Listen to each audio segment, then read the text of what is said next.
Hello everyone, कैसे हैं आप लोग। तो आज हम जिस बुक का रिव्यू करने जा रहे हैं उसका नाम है प्रेरणात्मक विचार। किसके हैं ये हमारे महात्मा गांधी के प्रेरणात्मक विचार हैं। तो कुछ मैंने इसमें से सिलेक्ट किए हैं आप लोगों के लिए, जिससे कि आप लोगों के लिए प्रेरणात्मक बन सके कुछ विचार जो कि आपको लगे कि ये हमारे गांधी जी ने दिए हैं और किताबों के ज़रिए उन्होंने हमारे तक पहुँचाने का प्रयास किया है। तो ये बहुत ही अच्छी किताब है। अगर आप सारे विचार पढ़ना चाहते हैं इनके, तो आपको किताब ज़रूर परचेज़ करनी चाहिए। ये किताब राजकमल प्रकाशन ने पब्लिश करी है। तो आप इसको लिंक मैंने मेंशन कर दिया है डिस्क्रिप्शन बॉक्स में, आप वहाँ से जाकर परचेज़ कर सकते हैं। तो चलिए हम एक एक करके कुछ विचार जो हैं इनके डिस्कस कर लेते हैं। सबसे पहला, हम जो परिवर्तन करना चाहते हैं उन्हें सबसे पहले स्वयं हमें अपनाना चाहिए।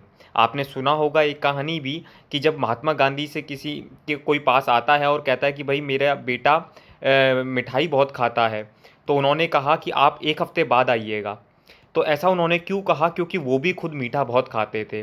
तब जब उन्होंने अपनी आदत पे लगाम लगाया तब जाकर उनको वो बोला। क्यों? क्योंकि वो क्या करते थे, वाट वी प्रीच, हम वही प्रीच करेंगे जो हम करेंगे। तो हमें जो परिवर्तन करना चाहते हैं सबसे पहले हमारे को अपने अंदर वो परिवर्तन लाना पड़ेगा, ऐसा हमारा महात्मा गांधी जी कहते हैं। दूसरा, हमें एक ऐसी भाषा की आवश्यकता है। देखिए, जैसे आजकल लैंग्वेजेस का बड़ा डिस्प्यूट चलता है, तो हमारे महात्मा गांधी जी ने पहले ही इसका एक सलूशन प्रोवाइड किया हुआ है। तो जितने भी लोग हैं आप इसको शेयर कर सकते हैं, जिससे कहीं ना कहीं पॉलिटिक्स तक, कहीं ना कहीं बड़े बड़े नेताओं तक ये हमारे महात्मा गांधी के विचार वहाँ तक पहुँचने चाहिए। क्या कहते हैं, हमें एक ऐसी भाषा की आवश्यकता है जिसे पूरा भारत समझता हो। इसका उद्देश्य प्रांतीय भाषाओं को कुचलना नहीं, बल्कि भारतीय भाषाओं को बहुरंगी इंद्रधनुष में एक और भाषा जोड़ना है। जिस तरीके से कहते हैं कि भाई नॉर्थ इंडियन हिंदी ज़्यादा बोलते हैं, तमिलनाडु वगैरह में इंग्लिश का ज़्यादा बोलबाला है, तो हमारे महात्मा गांधी ने एक सलूशन प्रोवाइड किया कि भाई एक ऐसी भाषा बना दो जिसको पूरा भारत समझ पाए। फिर, सच्ची शिक्षा वही है जिसमें छात्र और छात्राएं आत्मज्ञान की अधिकतम अनुभूति कर सके। अनुपयुक्त तरीके से चुनी गई और अवांछित जानकारी को छात्रों के दिमाग से में ठूस कर ऐसा कभी नहीं किया जा सकता। देखिए, आजकल सारी इन्फॉर्मेशन गूगल पर अवेलेबल है। हम क्या चाहते हैं कि भाई ये भी पता हो, ये भी पता हो, बस इस तरीके से रट के। तो हमारे महात्मा गांधी इस शिक्षा प्रणाली के बिल्कुल विरुद्ध हैं। आप उनकी बातों को जानकर ये महसूस कर सकते हैं, ऐसा कभी नहीं किया जा सकता। तब शिक्षा ऐसा भयंकर बोझ बन जाती है। क्यों आजकल के बच्चे पढ़ना नहीं चाहते? क्योंकि वो कहते हैं कि भाई उसमें कुछ उनको रस नहीं आता, उनको वो बोरियत लगती है। ये कारण है उसका, जो छात्रों को की मौलिकता कुचल देती है और वे मशीन बनकर रह जाते हैं। उन्हें लगता ही नहीं कि हमने ये पढ़ाई क्यों करी है। तो कहीं ना कहीं ये थॉट भी बहुत ही बड़ा इंस्पायरिंग है, बहुत ही इंस्पिरेशनल थॉट है। इसलिए मैं आप लोगों तक ये थॉट लेकर आया हूँ। और बहुत सारे किताबों में आपको थॉट्स मिल जाएंगे। जितना हो सकेगा मैं भी आपसे शेयर कर पाऊँगा। ये भी बहुत अच्छा थॉट है। महिलाओं की पवित्रता को लेकर हम कितने चिंतित क्यों रहते हैं? क्या महिलाओं को भी पुरुष की पवित्रता के संबंध में कुछ कहने सोचने का अधिकार है? महिलाओं की ऐसी चिंता की तो कभी कोई चर्चा नहीं होती। बिल्कुल सोचने वाली बात है। मतलब इस पर विचार योग्य ये बात है कि भाई जिस तरीके से आप देखते हैं कि भाई इस तरीके से, मैं अभी कुछ दिन पहले ही एक देख रहा था कि बिहार में एक पिता ने अपनी बेटी को मार दिया क्योंकि उसने खाना थोड़ा सा लेट पहुंचाया। या किसी भी कोई कारण से कुछ भी इस तरीके की जो इंसिडेंट्स होते हैं, जो भेदभाव होता है, उसका कारण क्या है? यहाँ पर पवित्रता को लेकर बात करी गई है। और भी बहुत सारी किताबें हैं जिसमें अलग अलग तरीके से बातें आपके सामने लाई गई है। पर ये सच में एक बहुत बड़ा एग्जाम्पल है जो कि हमारे महात्मा गांधी हमारे लिए पहले ही बता गए। फिर, व्यक्ति के विचार उसके चरित्र का निर्माण करते हैं। वह वही बनता है जो वह सोचता है।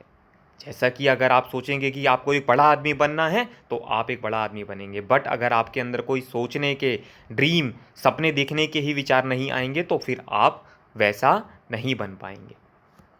सबसे पहले कहते हैं ना कि अगर आपने सपना देख लिया तो आपने अपना आधा गोल अचीव कर लिया। बस अब आपको उसके पीछे लगन के साथ, संघर्ष के साथ, मेहनत के साथ काम करना है। संस्था जितनी बड़ी होगी उसका दुरुपयोग की आशंका भी उतनी ही अधिक होगी।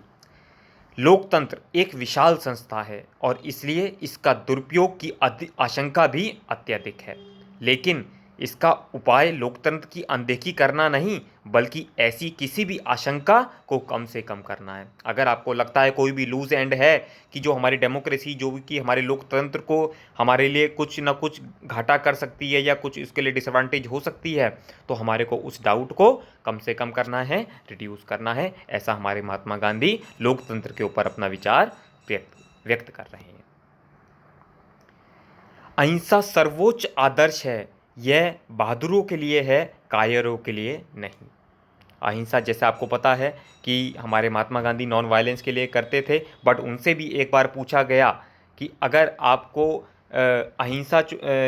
हिंसा चुननी है या कायरता चुननी है तो आप क्या चुनेंगे, तब उन्होंने हिंसा को प्राथमिकता दी थी। तो ये आपको भूलना नहीं है कि हम कायरता, अहिंसा का मतलब कायरता नहीं है, अहिंसा का मतलब है जो बहादुरों का परिचय देते हैं। जब तक देश में एक भी पुरुष या महिला भूखा या बेरोजगार है, तब तक हमारा भरपेट भोजन या आराम करना शर्म की बात है। ऐसा महात्मा गांधी जी ने बोला कि अगर आपको लगता है कि भाई हम भूखे हैं या हम बेरोजगार हैं और हम भरपेट खाना खा रहे हैं, आराम कर रहे हैं, तो ये एक तरीके से शर्म करने वाली बात है। ये अपने आप को सोचने की बात है कि भाई हम ऐसा काम क्यों कर रहे हैं, क्यों हम अपनी इकोनॉमी पर बोझ बनना चाह रहे हैं, क्योंकि रिसोर्स तो कंज्यूम कर रहे हैं बट उसका आउटपुट इकोनॉमी के लिए कुछ भी नहीं है। धर्म एक निजी मामला है जिसका राजनीति में कोई स्थान नहीं होना चाहिए। जैसा कि आजकल देखते हैं कि राजनीति में धर्म जाति घुसा दिया जाता है, तो देखिए हमारे महात्मा गांधी ने पहले ही बोला कि धर्म एक प्राइवेट चीज़ है, उसको आप राजनीति में कोई स्थान मत दीजिए। दिमाग को हमेशा दिल की सुननी चाहिए। कितना उत्तम और छोटा सा विचार है, पर सच में सोचनीय और विचार योग्य बात है।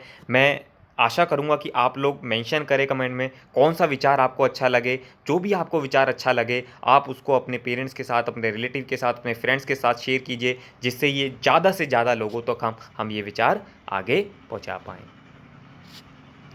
ये लास्ट कवर है। देखिए मेरे पास थॉट्स तो और भी बहुत सारे हैं, बट मुझे लगता है कि शायद मैं आपसे इतना ही शेयर कर पाऊंगा क्योंकि वीडियो बहुत ज़्यादा लंबी बन जाएगी।